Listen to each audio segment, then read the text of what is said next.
सूरत से 21 किलोमीटर दूर अरब सागर के किनारे एक समुद्र तट है। दिन में खूबसूरत, शाम को खामोश, और रात को वहां कोई नहीं जाता।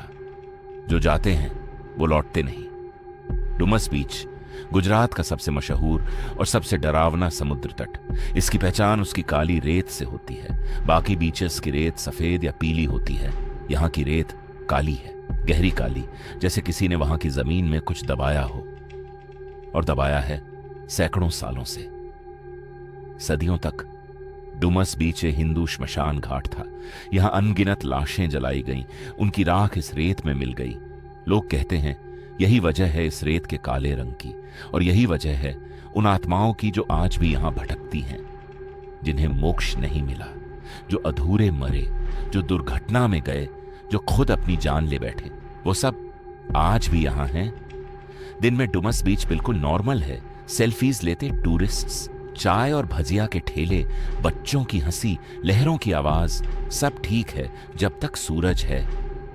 लेकिन जैसे ही शाम ढलती है, दुकानें बंद होने लगती हैं, ठेले वाले जाने लगते हैं, स्थानीय लोग घर की तरफ मुड़ जाते हैं। और अगर कोई टूरिस्ट पूछे रात को रुकें तो कैसा रहेगा, तो वो सिर्फ एक ही जवाब देते हैं, मत रुकिए। रात को डुमस बीच पर जो होता है उसे कोई एक्सप्लेन नहीं कर पाया। लोग अपना नाम सुनते हैं, हवा में कोई नहीं होता, फिर भी आवाज आती है, बिल्कुल साफ, बिल्कुल अपनी आवाज में, जैसे कोई बहुत करीबी इंसान पुकार रहा हो। और वो आवाज समुद्र की तरफ से आती है। कुत्ते, जो जानवर हर जगह घूमते हैं, डुमस बीच पर रात को बीच के कुछ हिस्सों में जाने से इनकार करते हैं। अचानक रुक जाते हैं, भौंकने लगते हैं खाली हवा में, और फिर पीछे हट जाते हैं। जो जमीन पर कुछ नहीं दिखता, उन्हें दिखता है।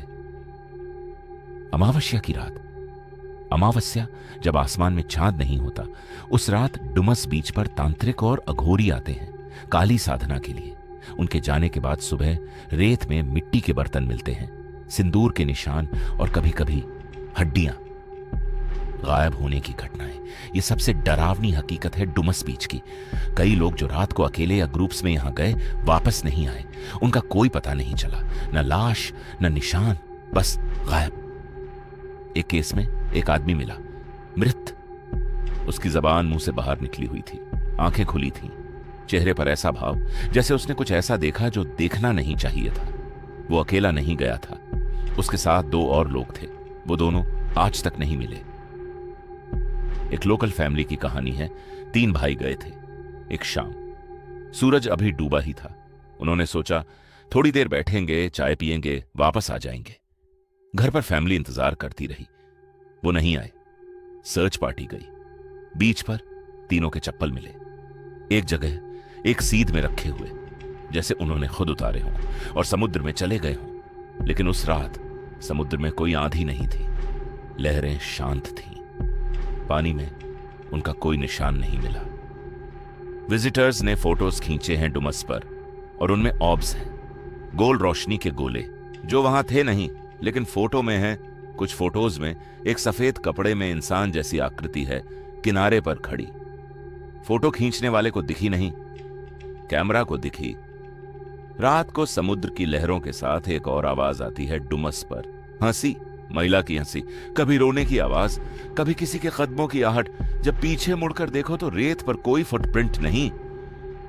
वैज्ञानिक कहते हैं काली रेत आयरन और मिनरल्स की वजह से है।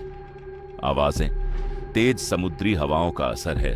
गायब होने की घटनाएं अरब सागर की खतरनाक अंडरकरंट्स की वजह से हैं। शायद सही हो, लेकिन फिर वो चप्पल एक सीध में रखे हुए, शांत रात में, कोई लहर नहीं, कोई आंधी नहीं, 3 इंसान जैसे हवा में घुल गए। डुमस बीच आज भी है। दिन में टूरिस्ट्स आते हैं, फोटोज लेते हैं, भाजिया खाते हैं। शाम को दुकानें बंद हो जाती हैं। रात को सिर्फ वही रहते हैं जो सदियों से हैं। अगर कभी सूरज जाओ, डुमस जरूर जाओ। दिन में सूरज रहते रहते, और जब हवा में अपना नाम सुनाई दे समुद्र की तरफ से, तो रुक जाना, पलटना मत, क्योंकि जो पलटे उन्होंने देखा, और जो देखा उसके बाद कुछ लोग कभी वापस नहीं बोले।